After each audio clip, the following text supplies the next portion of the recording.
अगर हम हड़प्पा की सामाजिक और राजनीतिक स्थिति के बारे में देखें तो हड़प्पा संस्कृति की व्यापकता और इसका विकास में जो एक बड़े क्षेत्र में समरूपता है, इससे इस बात की पुष्टि होती है कि कोई एक केंद्रीय राज सत्ता हुआ करती थी और शायद जो गढ़ मिले हैं, किले मिले हैं, वो इस सत्ता का केंद्र हुआ करते थे। और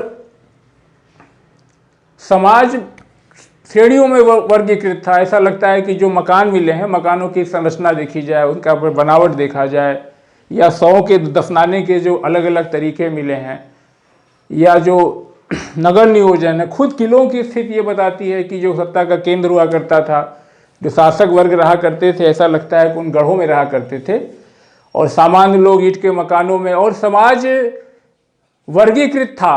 लेकिन इसका आधार क्या था? इसका आधार काम था, काम के आधार पर विभाजित था, या वो आर्थिक और सामाजिक आधार पर था, ये नहीं बताया जा सकता। इसका विभाजन काम के आधार पर था या सामाजिक आर्थिक स्थिति पे था, ये स्पष्ट नहीं है।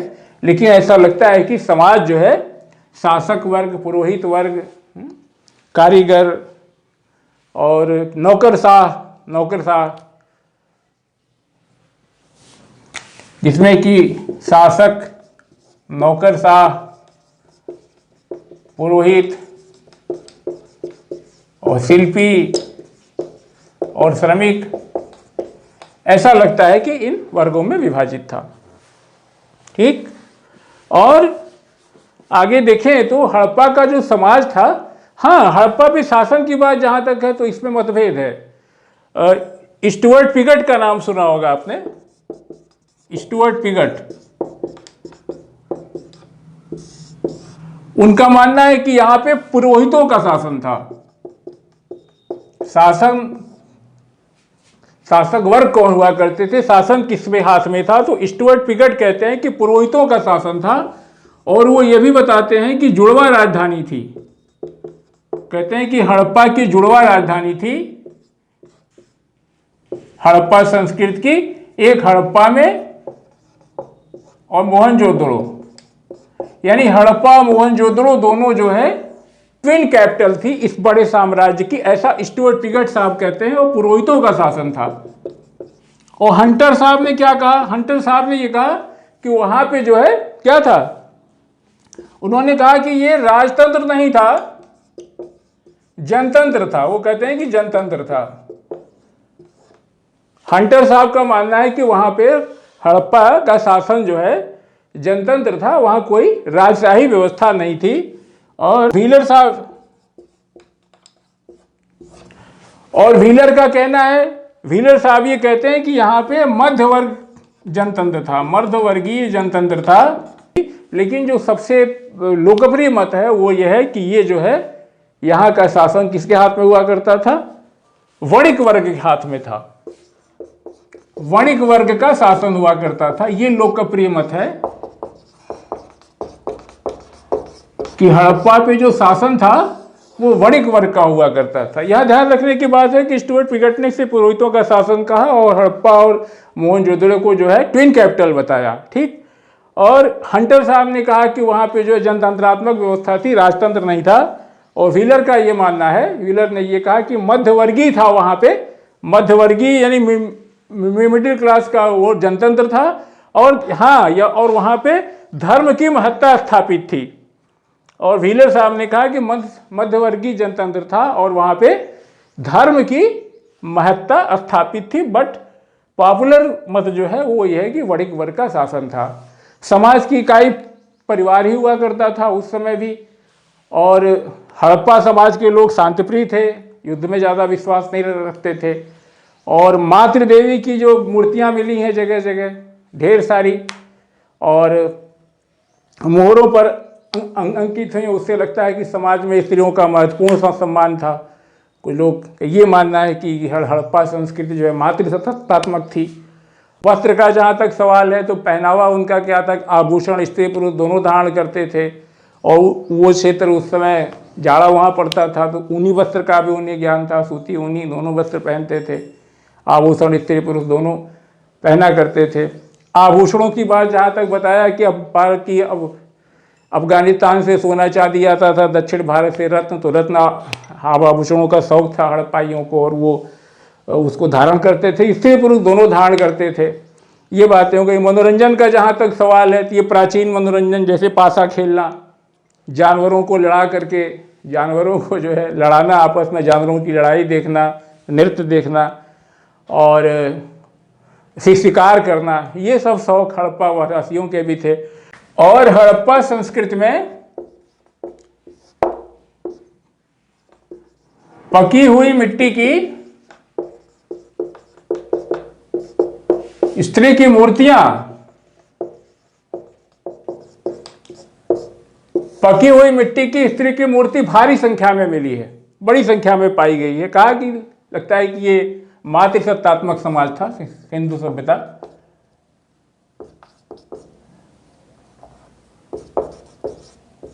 मातृसत्तात्मक समाज था, पकी संख्या। एक ऐसी मूर्ति भी मिली है जिसमें कि स्त्री के गर्भ से एक पौधा निकलता हुआ दिखलाया गया है, एक पौधा निकलता हुआ दिखलाया गया है। ऐसा माना जाता है कि हड़प्पाई धरती को जो है उर्वरा देवी के रूप में, उर्वरा देवी के रूप में इसकी पूजा किया करते थे।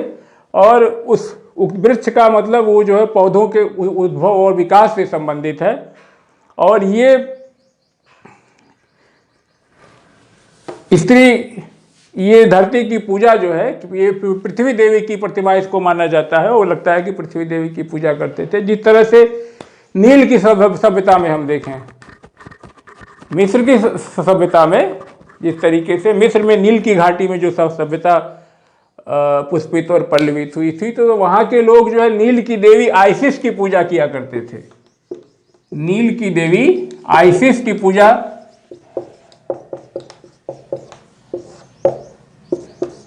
जिस तरीके से मिस्र के निवासी जो है, जिस तरीके से मिस्र के निवासी नील की देवी आइसिस की पूजा किया करते थे, उसी तरीके से हड़प्पाई जो है पृथ्वी देवी की, धरती की पूजा किया करते थे, उर्वरा शक्ति मानते हुए, उर्वरा की देवी मानते हुए। और जो पौधा गर्भ से निकलता हुआ दिखाई दिया है, उसका मतलब है कि पौधों का उद्भव और विकास से है।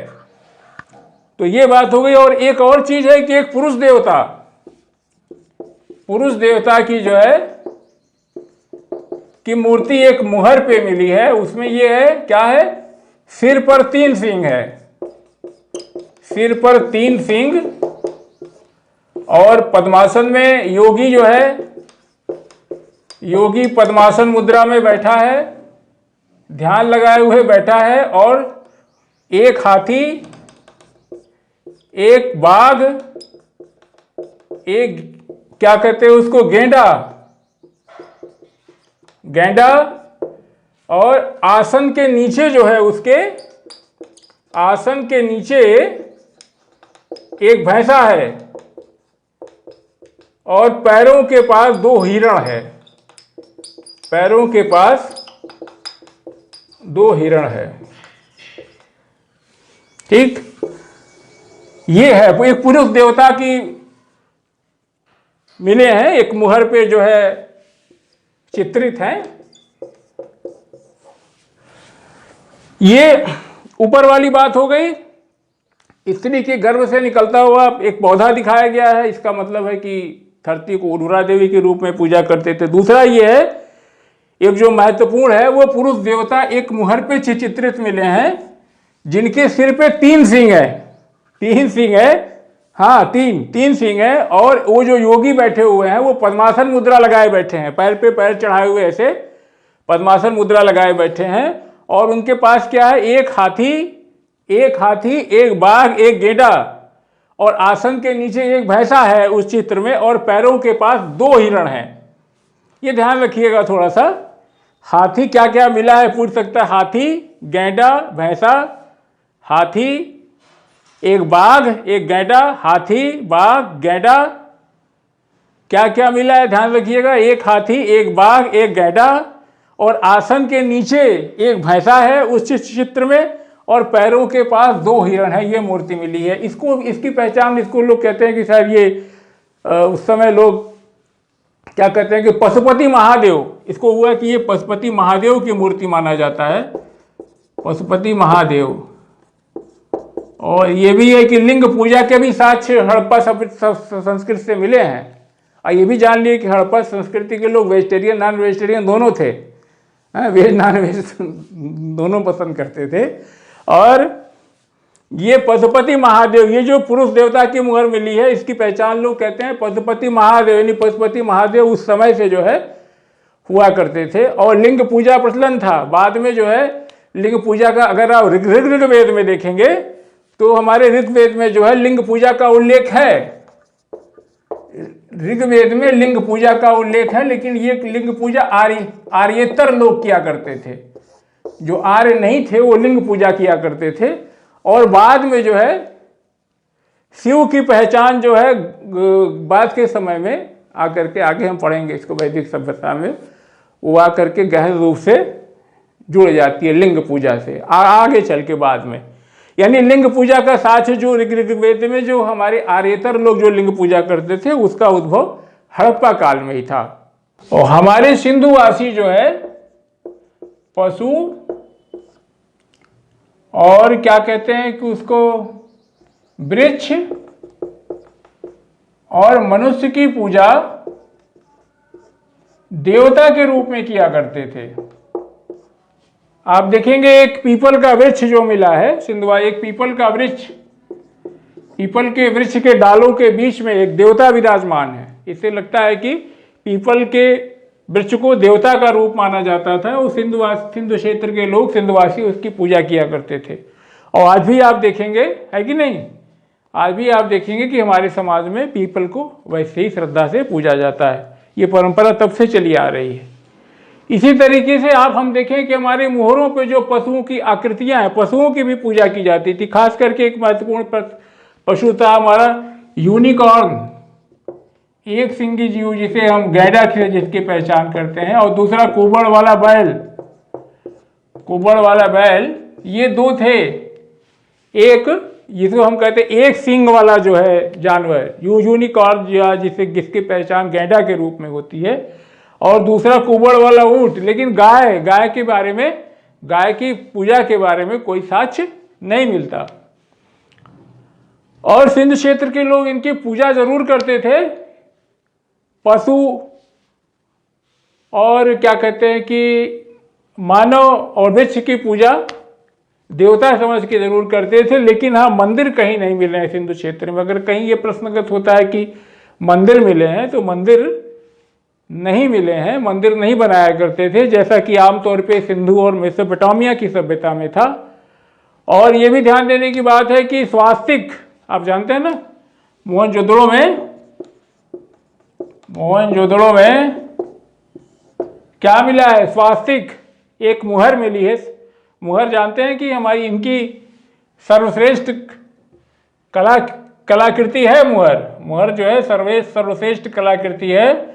और जोधड़ों पे एक स्वास्तिक, ये ना स्वास्तिक का एक चिन्ह मिला है, जिससे लगता है कि उस समय ये सूर्य पूजा का प्रतीक है। स्वास्तिक जो है अच्छा नहीं बन पाया, ये स्वास्तिक, ये सूर्य पूजा का प्रतीक था। अब आज भी आप जानते होंगे कि हमारे यहाँ मांगलिक कार्यों में स्वास्तिक का प्रयोग वैसे ही होता है। इसको चतुर्भुज ब्रह्मा का प्रतीक माना जाता है। तो ये हो गई बात। और समाज में देखें तो हाँ, टोना टोटका, जादू है, नजर लगना, अनिष्ट की संभावना, इन सारी चीज़ों से बचने के लिए उस समय के लोग भी ताबीज धारण करते थे। और अथर्ववेद में आगे चल के आप पढ़ेंगे तो उसके लिए जादू, टोना टोटका के लिए मंत्र, तंत्र, साधना, तमाम चीज़ें हैं। ये लगता है कि इसकी शुरुआत यहीं से हुई थी। और लिंग पूजा भी यहीं से हुआ, शुरुआत हुई। आगे चल के आप देखते हैं आर्येतर संस्कृति में, ऋग्वेद में जो है आर्येतर लोग जो थे, अदर देन आर्यंस, वो लिंग पूजा किया करते थे। लिपि की बात कर लें तो लिपि इनकी जो है, लिपि पे सबसे पहले विचार करने वाले एक कनिंघम साहब थे, जो 1873 में इन्होंने इस पे हाथ डाला, विचार करना शुरू किया। बट लिपि को पढ़ने का आता है सबसे पहले प्रयास किसने किया, तो L.A. बैडल साहब थे। L.A. बैडल, इन्होंने 1925 में L.A. बैडल ने सर्वप्रथम इसको पढ़ने का प्रयास किया। ठीक है, L.A. बैडल साहब ने सबसे पहले लिपियों को पढ़ने का प्रयास किया। अब ये सवाल है कि लिपियां आज तक तो पढ़ी नहीं जा सकी, लेकिन पत्थरों की मोहरों पर या अन्य जगह जो अन्य वस्तुओं पे जो इसके छाप मिले हैं, जो लेखन मिला है, वो करीब जो है 4000 तरह के, लगभग 4000 सैंपल हैं इनकी लिखावट के। और इनकी लिपियों में जैसे मछली है और तमाम चिड़िया है, मानव आकृतियाँ सब हैं। ये लिप पिक्टोरियल थी, चित्रात्मक थी, ये वर्णनात्मक लिप नहीं थी। और चित्रों के प्रत्येक चित्रों के रूप में जो भी दर्शाए गए हैं, प्रत्येक मोहरों पे जो चित्र बने हुए हैं वो किसी खास भाव से, या कहें कि क्या कहेंगे उसको, ध्वनि का, किसी भाव और ध्वनि के सूचक थे ये। और लिपियां लिखी जाती थी, अगर आप देखेंगे तो अधिकांश लिपियां जो है वो फारसी की भांति जो है इधर से इधर, यानी दाएं से बाएं की ओर लिखी जाती थी। सामान्यतया इन जनरल सिंधु क्षेत्र की जो लिपि थी वो फारसी की तरह दाएं से बाएं की ओर लिखी जाती थी। लिपियां ये जान लीजिए कि वर्णनात्मक नहीं थी, ये चित्रलेखात्मक थी, ठीक। और कुछ लिपियां ऐसी भी पाई गई हैं जो हमारी सारी इस समय जो भी लिपियां चल रही हैं वो सब ब्राह्मी से आई हुई है। ब्राह्मी का मतलब देखते हो, इधर से लिख नहीं रहे हैं, ये ब्राह्मी बाएं से दाएं, बाएं से दाएं तरीके से लिख रहे हैं। उर्दू फारसी आप देखते होंगे कि इधर से इधर की तरफ लिखी जाती है, दाएं से बाएं। वही सिंपल सी बात है कि अधिकांश जो है लिपि जो है वो फारसी की भांति इधर से इधर मिली है, लेकिन कुछ लिपियां इधर से उधर भी लिखी जाती हुई मिली है। एक तीसरी तरह की लिपि है जिसे हम गोमुद्रिका कहते हैं, गोमुद्रिका, वो भी मिली है। वो कहाँ से मिली? कालीबंगा से मिली है। कालीबंगा में ठीकरे मिले हैं, उस पर गोमुद्रिका लिपि भी मिली है। तो कहने का मतलब है कि ये लिपि है, लेकिन इन जनरल ये कहते हैं कि फारसी की तरीके से जो है दाएं से बाएं की ओर लिखी जाती है। और अगर हम मृद भांडों की बात करेंगे, मृद भांड का मतलब और कुछ नहीं है, जैसे मिट्टी का बर्तन, भांड मतलब बर्तन, मिट्टी का बर्तन। चाक उस समय बताया ही खूब बढ़िया चाक चलते थे, और हड़प्पावासी बताए कि सुंदर बड़े अच्छे मिट्टी के बर्तन बनाते थे। और सामान्यतः जो बर्तन बनाते थे मिट्टी के, ये मान लीजिए घड़ा बनाया सुंदर सा, तो इसके ऊपर एक छोटा सा वृक्ष बना देते थे सजाने के लिए, या फिर वृक्ष बना देते थे इस तरीके से। ये आमतौर पर वृत्तों में से देखने को मिलते हैं। और इस पे इसकी जो अलंकरण था वो काले रंग से करते थे, इसको सजाने का काम काले रंग से करते थे। ये छोटी सी बात मिट्टी के बर्तनों की हो गई। अधिकांश मूर्तियां मिली हैं, की मूर्तियां मिली हैं। टेराकोटा का मतलब आग में पकाई हुई मूर्ति, तो आग की पकाई हुई टेराकोटा मूर्ति मिली है। उसमें आप देखेंगे तो मूर्तियों पर जानवरों की जो है भैंस बैल आदि की प्रतिकृतियां मिलती हैं, और मनुष्य पुरुष और स्त्री की भी प्रतिकृतियां मिलती हैं, लेकिन स्त्रियों की प्रतिकृतियां पुरुषों के मुकाबले बहुत ज़्यादा हैं। प्रतिमाओं की बात करेंगे तो आपको मालूम है कि कांसे की एक नर्तकी की मूर्ति मिली है, जो मूर्ति कला का सर्वश्रेष्ठ उदाहरण मानी जाती है। और वो कांसे की मूर्ति जो है पूरी तरीके से नग्न है, उसमें सिर्फ जो नर्तकी हैं उन्होंने एक बड़ा सा माला धारण कर रखा है, उसके अलावा मूर्ति जो है पूरी तरीके से नग्न है। और ये मानी जाती है कि मूर्ति कला का सबसे अच्छा नमूना माना जाता है। और मोहनजोदड़ो में 2 मूर्तियां भी और मिली हैं, वो मानव मूर्ति मिली हैं, तांबे की मिली हैं। मोहनजोदड़ो में 2 तांबे की मूर्तियां मिली हैं। और मुहरे जो हैं सिंधु कला का सर्वोत्तम कलाकृति हैं। मुहरे जो है सिंधु कला की सर्वोत्तम कलाकृति हैं, और अब तक 2000 लगभग अप्रॉक्स 2000 मुहरें पाई गई हैं, ठीक। मुहरे सर्वश्रेष्ठ कलाकृति है, जानते ही आप, बताने की क्या जरूरत है। और जो मुहरें होती थी उनमें लेख उत्कीर्ण होते थे, लेखों के बाद जो है उस पर आकृतियां रहती थी पशु की, जैसे यूनिकॉर्न है, भैंसा है, बकरी है, गैंडा है, हाथी है, ये सब की आकृतियां उस पर उकेरी होती थी। लेखों के बाद ये आकृतियां उकेरी जाती थी जो है।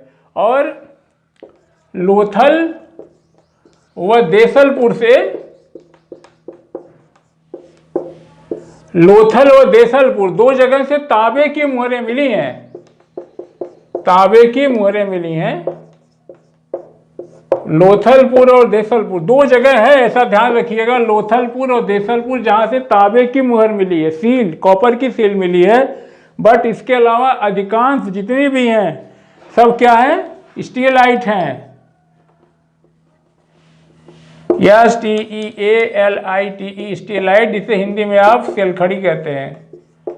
कभी आता है कि सिंधु की अधिकांश मुहरें बनी हैं, तो कैसे बनी हैं, सेलखड़ी की बनी है, स्टीलाइट की बनी है। ये हो गई एक्सेप्शन के रूप में, लोथल देसलपुर में तांबे की मुहरें मिलती हैं। और ये मुहरों की जो ये हर शेप में मिली हैं, ये मुहरें जो है आपको ये बेलनाकार भी मिली हैं, ये हो गया आपका बेलनाकार सिलेंड्रिकल, ये बेलनाकार भी मिली हैं, ये वर्गाकार भी मिली हैं, ये आयताकार भी मिली हैं, और ये गोलाकार भी मिली हैं।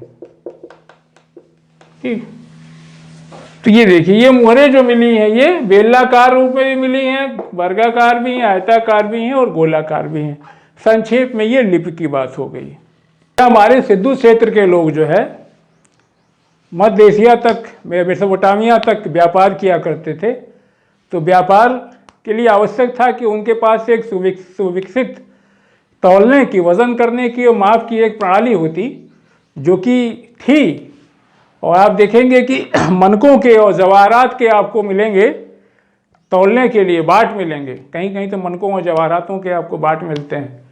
और तौलने के लिए, वजन के लिए जो मानक थे वो 16 के गुणकों में ही थे, मल्टीपल ऑफ 16 थे, यानी 16, 64 इस तरीके से थे। 16, 64, 160, 320, 640, ये 16 के मल्टीपल थे। और ये देखेंगे कि 16 के मल्टीपल वाली व्यवस्था अभी आज तक जारी रही। 1 रुपये में कितना होता है, 16 आने, जो लोग आना जानते होंगे ना, 16 आने में 54 अठन्नी है, 2 अठन्नी मिल करके 1 रुपये होती थी, 54, 4 आने 25 पैसे और 4 54 मिल करके जो है 4 चौको 16, 16 आने 1 रुपये। तो ये जो है बाट उस समय हड़प्पा के समय से ही ये तौल जो है 16 के गुणकों में होती थी। और नापने के लिए छड़ डंडा मिला, छड़ डंडा, कहीं मोहनजोदड़ो से सीप का स्केल मिला है, सीप का स्केल, मोहनजोदड़ो से सीप का स्केल मिला है, जानते हैं ना। और हाथी के दांत का स्केल कहां से मिला है, हाथी के दांत का स्केल कहां से मिला है, ये मोहनजोदड़ो, ये जो है आपका लोथल से मिला है। ये 2 चीजें महत्व की हैं इसमें, वाट और माप में। मोहनजोदड़ो से एक स्केल मिली है, सीप की बनी हुई है, सीप समुद्र से जो मिलता था। और लोथल में एक हाथी के दांत का स्केल मिला है। और कहीं ये भी जिक्र देखने को मिलता है कि जो है सुरकोटडा में जो है तराजू के भी साक्ष्य मिले हैं। तो ये इनके समय में ये रही बाट और माप की व्यवस्था। और अब हम देख लेते हैं फ्यूनरल के बारे में, अंतिम संस्कार के बारे में, कि हड़प्पाई अपने लोगों की आखिरी विदाई कैसे किया करते थे। फ्यूनरल, अंतिम संस्कार के उनके यहाँ 3 तरीके थे। पहला तरीका तो ये था कि शवों को जला दिया जाता था, जलाने के बाद जो उनकी राख बचती थी उनको मिट्टी के बर्तन में रख के उनको दफना दिया जाता था, पहला तरीका था। दूसरा तरीका ये था पूर्ण समाधिकरण, यानी मृतक को उसी तरीके से उठा करके खड़ा का खड़ा दफना दिया जाता था। वो समाधिकरण की अवस्था कहिए उसको, पूर्ण समाधिकरण। पूर्ण इसलिए कि एक समाधिकरण का दूसरा तरीका भी था जिससे अब आंशिक समाधिकरण करते हैं। वो पहली वाली तो हिंदुओं से मिलती हुई आज के, जैसे पूरा जला दिया, जला के भस्म राखी उठा के गाड़ दिया, दफना दिया। दूसरी अवस्था ये थी कि दफना देना शरीर को, पूरे शरीर को जो है दफना दिया जाता था, शव को, मृतक शरीर को। तीसरी स्थिति ये थी कि पशु पक्षियों को खुले में छोड़ दिया जाता था, जैसे पारसी करते हैं खाने के लिए। उसके बाद जो भाग बचता था उसको आंशिक समाधिकरण कहते हैं, उसको जो है दफना दिया जाता था। ये 3 तरीके की प्रक्रिया थी। और शवों को दफनाया कैसे जाता था, तो प्राय वैसे ही दफनाया जाता था सामान्यतया, जैसे आज है, उत्तर की तरफ सर, दक्षिण की तरफ पैर करके। लेकिन अपवाद स्वरूप हड़प्पा कालीबंगा में कुछ ऐसे प्रमाण भी मिले हैं जिससे लगता है कि उत्तर दक्षिण की जगह दक्षिण उत्तर करके दफनाया जाता था। इसी तरीके से लोथल में पूरब पश्चिम के साक्ष्य मिले हैं कि सर पूरब की तरफ, पैर पश्चिम की तरफ। रोपड़ में इसका उल्टा है। तो कहीं कहीं ये भी साक्ष्य मिलता है, लेकिन सामान्यतया जो है उत्तर और दक्षिण की तरफ जैसे आज है वैसे ही दफनाए जाते थे। और एक व्यक्ति को जो है एक कब्र में एक ही व्यक्ति को दफनाया जाता था। एक कब्र में एक ही व्यक्ति को दफनाया जाता था। लेकिन लोथल से और कालीबंगा से, लोथल में ऐसे 3 जगह, ऐसे 3 साक्ष्य मिले हैं और कालीबंगा में एक, जहां की 2 लोगों को एक साथ दफनाया गया है। युगल समाधान कहिए उसको, युगल समाधान की स्थिति है, यानी एक ही साथ 2 लोगों को दफनाया गया है। इसके साक्ष्य जो है कालीबंगा में 1 है, लोथल में 3 है। और एक जगह ऐसा भी मिला है जैसे कि मालिक के साथ कुत्ते को दफना दिया गया, रोपड़ में है, मालिक के साथ कुत्ते को दफनाया गया। ये पता चलता है कि जानवर और मनुष्य में प्रेम आज से नहीं है। कुत्तों से प्रेम हड़प्पाई भी हमारी तरीके से किया करते थे। ये फ्यूनरल की बात हो गई। और अब हम ये अंत में देखें कि इसका अवसान कैसे हुआ। इसका सिंधु घाटी सभ्यता, इसके बारे में इतिहासकारों में अलग अलग मत है। अगर इसके हम परिपक्व अवस्था की बात करें तो 2500 ईसा पूर्व से लेकर के 1900 ईसा पूर्व तक ये परिपक्व अवस्था में मिलती है, जिसमें एक ही प्रकार के औजार, एक ही प्रकार के हथियार, एक ही प्रकार के घरों का उपयोग हुआ है। लेकिन 19वीं शताब्दी ईसा पूर्व 1900 BC के आसपास आकर के जो 2 महत्वपूर्ण शहर थे हमारे, हड़प्पा और मोहनजोदड़ो, उनका जो है अवसान हो गया। लेकिन जो अन्य स्थान पर, जैसे बाहरी पंजाब में, हरियाणा में, पश्चिमी उत्तर प्रदेश में और जो स्थान थे, उनका पतन धीरे धीरे हुआ। और उत्तर हड़प्पा संस्कृति जिसे कहते हैं, इसके बाद का समय वो ताम्र पाषाणिक संस्कृति है, यानी उसमें तांबा और पाषाण पत्थर दोनों का साथ साथ प्रयोग हुआ। और उत्तरकालीन इसका आधार जो है सभ्यता का, मृदभांड एक महत्वपूर्ण आधार है, मृदभांड और औजार। लेकिन अगर हम उत्तरकालीन अवस्था की बात करेंगे सिंधु की, तो मृदभांड यानी मिट्टी के बर्तनों में और औजारों में परिवर्तन दिखाई देना शुरू होने लगता है। इससे लगता है कि अब इसमें बाहरी लोगों का प्रवेश होना शुरू हो गया था। और उत्तरकालीन अवस्था में कुछ बाहरी मृदभांड, मिट्टी के बर्तन और औजार पाए जाने लगते हैं। उत्तरकालीन अवस्था आते आते कुछ बाहरी मृदभांड, मिट्टी के बर्तन और औजार पाए जाने लगते हैं, जिससे ये पता चलता है कि अब बाहरी लोगों का प्रवेश शुरू हो गया था। और अगर हम देखेंगे पंजाब और हरियाणा में 1200 ईसा पूर्व के आसपास हड़प्पा के जो हमारे मृदभांड थे, उनके साथ साथ ग्रेवेयर, धूसर मृदभांड का भी प्रयोग होने लगा था। और वहाँ पे PWG, पेंटेड ग्रेवेयर, यानी चित्रित धूसर मृदभांड भी पाए जाते हैं, जो कि आमतौर पर वैदिक काल से जुड़े हुए हैं।